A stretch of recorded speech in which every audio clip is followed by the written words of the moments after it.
같이 보실 말씀은 창세기 3장 14절로 24절까지의 말씀입니다. 한 목소리로 말씀 합독하시겠습니다. 여호와 하나님이 뱀에게 이르시되 내가 이렇게 하였으니 내가 모든 가축과 들의 모든 짐승보다 더욱 저주를 받아 배로 다니고 살아있는 동안 흙을 먹을지니라.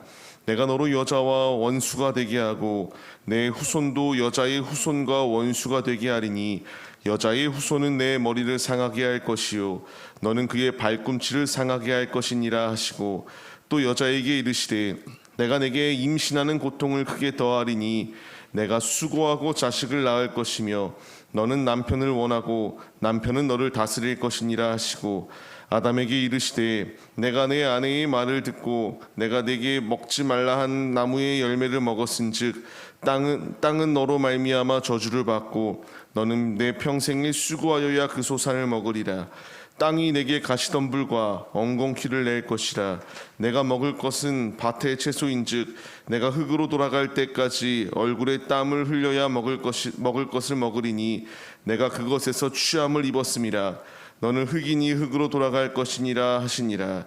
아담이 그의 아내의 이름을 하와라 불렀으니 그는 모든 산자의 어머니가 됨이더라. 여호와 하나님이 아담과 그의 아내를 위하여 가죽옷을 지어 입히시니라. 여호와 하나님이 이르시되 보라, 이 사람이 선악을 아는 일에 우리 중 하나같이 되었으니 그가 그의 손을 들어 생명나무 열매도 따먹고 영생할까 하노라 하시고, 여호와 하나님이 에덴 동산에서 그를 내보내어 그의 근원이 된 땅을 갈게 하시니라. 이같이 하나님이 그 사람을 쫓아내시고 에덴 동산 동쪽의 그룹들과 두루 도는 불칼을 두어 생명나무의 길을 지키게 하시니라. 아멘. 할렐루야. 오늘도 예배의 자리 가운데 모이신 성도님들 주님의 이름으로 환영하고 축복합니다. 같이 나눌 말씀의 제목은 죄의 대가와 하나님의 일하심이라는 말씀의 제목 가운데에서 은혜를 나누도록 하겠습니다. 죄를 지은 결과는 하나님으로부터 이와 같이 책망당하고 쫓겨날 수밖에 없는 상황이 주어지게 되었습니다. 아담과 하와는 죄를 짓지 않을 수 있는 자리 가운데 분명히 있었음에도 불구하고 뱀의 유혹에 속아 선악과를 먹음으로 말미암아 이와 같이 인류 가운데의 원죄가 흐를 수밖에 없도록 만드는 이런 범죄를 저지르고 말았습니다. 그 결과물은 이제 우리가 스스로의 힘으로 설 수 없을 뿐만 아니라 주님을 날마다 의지해야지만이 승리할 수 있음에도 계속하여 망각하는 자리 가운데에 놓여 있을 수밖에 없게 되었는데요. 주님이 나에게 원하시는 것은 이런 자리 가운데서 죄의 것들과 그냥 겸하여 삶을 사는 것이 아니라 단호하게 끊고 주를 의지하며 삶을 살아낼 것을 우리에게 분명히 말씀하십니다. 지금도 사탄의 유혹은 끊임없이 다가오고 있어요. 그것이 마치 승리하는 것처럼 우리를 교묘하게 꿰려고 합니다. 하지만 이 유혹에 넘어간, 그리고 사탄의 도구로 전락되어 버린 뱀의 모습이 어떠했는가를 우리가 돌아봐야 됩니다. 14절 말씀을 보게 되면은 저주를 받아서 땅에 기어다니게 되고 이제 평생 동안 흙을 먹으며 살 수밖에 없다라는 것을 말합니다. 흙을 먹는다라고 하는 것의 뜻에 보게 되면은 패배를 의미해요. 사탄의 도구로 전락된 자의 마지막은 이와 같이 패배할 수밖에 없습니다. 이것은 동일하게 우리에게 적용되어지는 말씀입니다. 우리가 삶을 살아가며 하나님의 도구로 쓰일 수도 있지만 이와 같이 사탄의 도구로 전락되어 버릴 수도 있습니다. 내가 이와 같이 사탄의 도구로 전락되어진다면 우리에게 주어질 것은 영원한 패배밖에 없음을 분명히 우리에게 말씀해 주세요. 우리는 이 말씀에 주의 깊게 말씀을 마음에 새기고 삶을 살아내야 됩니다. 우리가 방심하게 되면 우리는 이와 같이 주님의 도구로 쓰이기보다는 악한 도구로 쓰일 위기가 분명히 놓여 있습니다. 내 안에 이것을 분별할 수 있는 성령의 지혜가 분명히 있어야 되고요. 주님이 나에게 원하시는 것, 이 악한 세대 가운데서 이런 사단의 도구로 전락되어 버리는 것이 아니라 끝까지 믿음을 지켜 온전히 주님의 뜻을 이루어 나가는 믿음의 도구들이 바로 우리들의 모습이 되기를 원하시는 것이 우리 아버지의 뜻임을 우리가 잊지 말아야 한다는 겁니다. 아담과 하와는 이와 같이 사단의 도구로 쓰이고 말았습니다. 그 결과는 무엇입니까? 수고로이 일을 해야 됩니다라고, 수고로이 일해야 된다라는 것을 분명히 말씀을 들어요. 이 15절 말씀을 보게 되면요, 이제 하나님께서 사탄에게 이렇게 말하는 겁니다. 너라는 존재는 사탄입니다. 내 후손도 사탄의 매인자들을 말하고 있습니다. 여자와 원수가 되게 할 것이다. 그리고 여자의 후손과 원수가 되게 할 것이다. 지금 여기서 나오는 이 여자의 후손은 예수 그리스도를 예표합니다. 그리고 더 나아가 예수 그리스도 안에 거하는 하나님의 자녀들을 뜻하고 있어요. 이 여자의 후손을 통하여 이제 너의 머리가 상하게 될 것이다. 영원한 승리가 결국 예수 그리스도 안에 있다라는 것을 예표해 주시고요. 그의 발꿈치를 상하게 할 것이다. 십자가에 분명히 예수님을 못 박아서 자신들이 승리한 것처럼 보일 수 있습니다.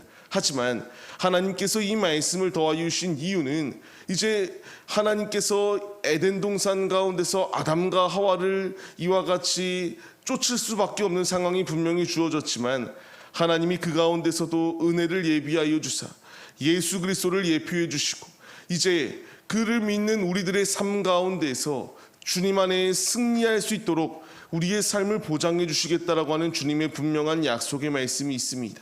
우리는 이 말씀을 의지하며 삶을 살아가야 돼요. 앞서 드렸던 찬양의 고백과 같이 나 같은 죄인을 살리신 주님, 주님의 은혜가 있기 때문에 우리가 오늘의 삶을 시작할 수가 있습니다.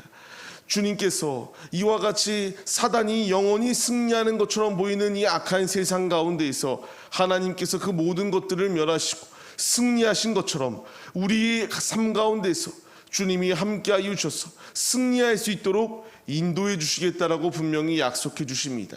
죄의 대가는 분명히 치를 수밖에 없습니다. 아담과 하와는 수고로 일해야 됐고요.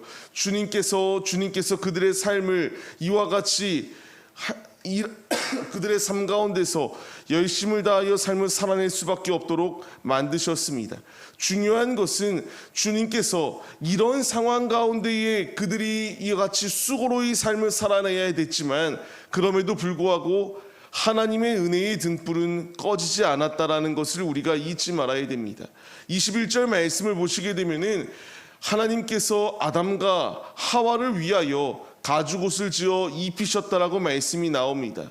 그들을 이제 이 땅 가운데서 삶을 살아내게 하실 때에 그냥 방치하시고 내버리신 것이 아니라 그 가운데서도 가죽옷을 입히셨습니다. 우리가 생각해 봐야 될 것, 단순하게 외형의 그 치장을 할 수 있는 가죽옷을 입히셨다라는 것을 말하는 것이 아닙니다. 여기서 말하는 것은 이제 예수 그리스도의 옷을 입혀주셨다라는 것을 말씀해 주세요.